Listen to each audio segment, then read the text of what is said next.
Schools sold you Native Americans as Earth's gentle guardians, living in perfect sync. Spoiler.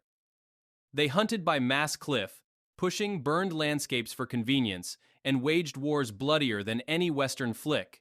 It's almost funny how the peaceful narrative ignores the towers of skulls and ritual snacks on foes. Schools paint Native Americans as flawless stewards, guardians who whispered to the wind and cradled every leaf. Government curriculum guides push this line hard, insisting they lived in absolute harmony with nature, loving every creature down to the last beetle, and never killing anything without a purpose. It's the kind of story that feels good in a classroom, like a bedtime tale for adults who want history wrapped in a cozy blanket. But peel back the layers, and you find this image born from a mix of well-meaning distortion and outright invention, amplified by Hollywood's glow. Take Disney's Pocahontas, where the lyrics croon that every rock, tree, and creature has a life, a spirit, a name. It's poetic, sure, but as political science professor Wilfred Riley points out in his book Lies My Liberal Teacher Told Me, that's pure fantasy. Native hunters didn't pause to name every rabbit hopping through the woods. They were survivors in a harsh world, not characters in a feel-good animation.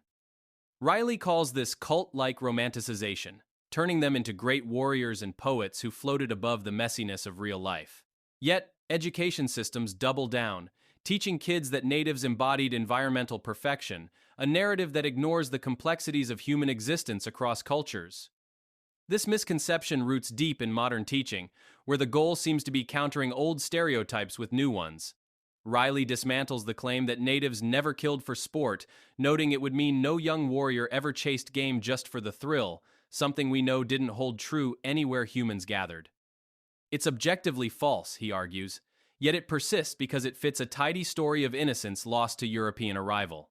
Think of it as today's version of noble savage lore, repackaged for textbooks and screens, making the past a mirror for current guilt rather than a window into truth.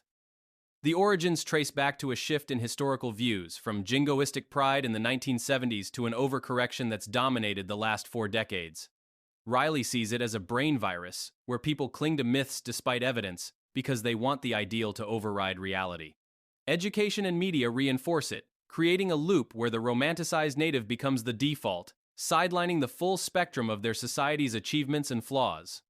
Behind the veil of harmony lies a record of ingenuity and brutality that matches any society's WW. Natives didn't just hunt buffalo. They orchestrated mass drives, herding entire groups over 100-foot cliffs in a spectacle of efficiency that left piles of carcasses below. It was practical for gathering resources, but far from the gentle communion sold in stories.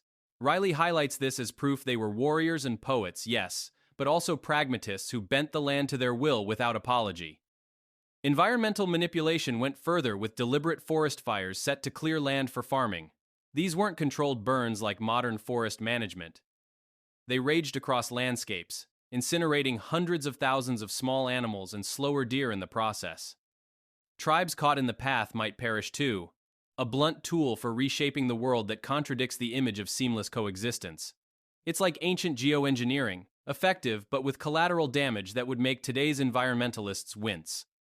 Government guides claim no prejudice or major wars among natives, a notion Riley dismisses as nonsensical.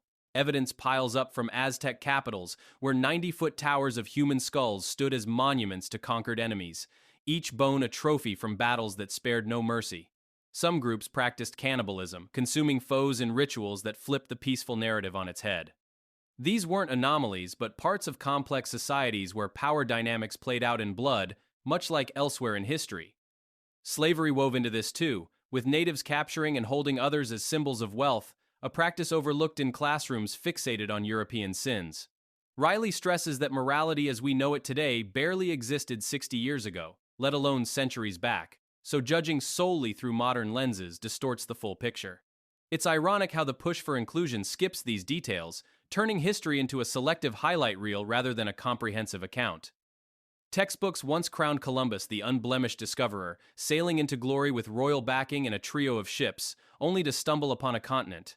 James Loewen's 1995 book, Lies My Teacher Taught Me, earns praise for flipping that script, exposing how education glossed over the man's role in mass enslavement and outright cruelty toward the people he encountered. Loewen argues that high school histories sanitized Columbus into a heroic figure, ignoring the chains he clamped on natives almost from the moment his boots hit the sand.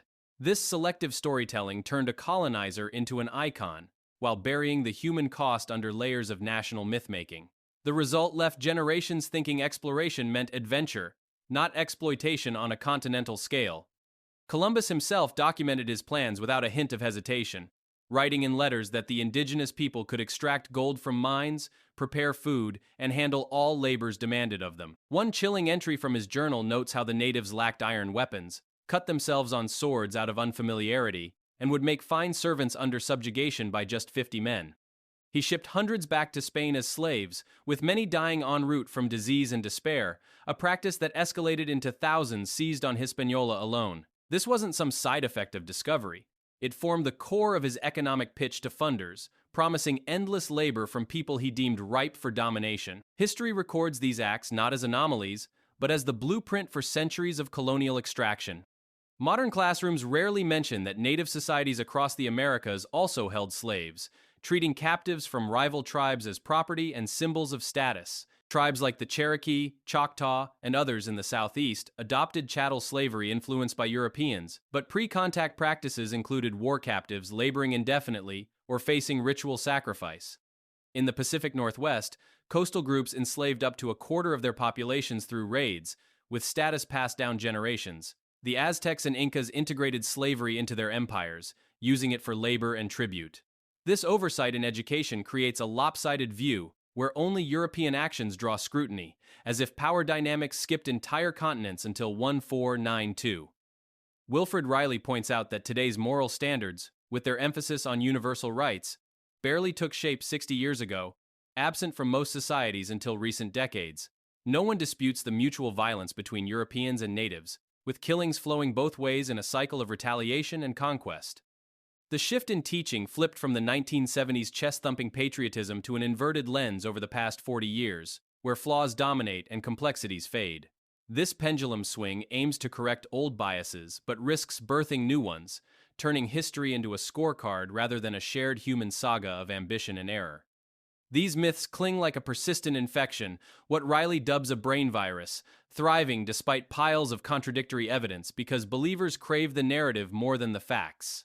People latch onto the idea of pristine native harmony shattered by European villainy, ignoring the universal mess of human societies everywhere. It persists as a comforting binary, where one side embodies virtue and the other pure greed, simplifying a tangled past into digestible morality plays. Yet this endurance signals deeper motives, turning education into a battlefield for ideologies that prize emotional satisfaction over archival dust. The question lingers. Why does the tale of peaceful natives versus uniquely oppressive Europeans endure?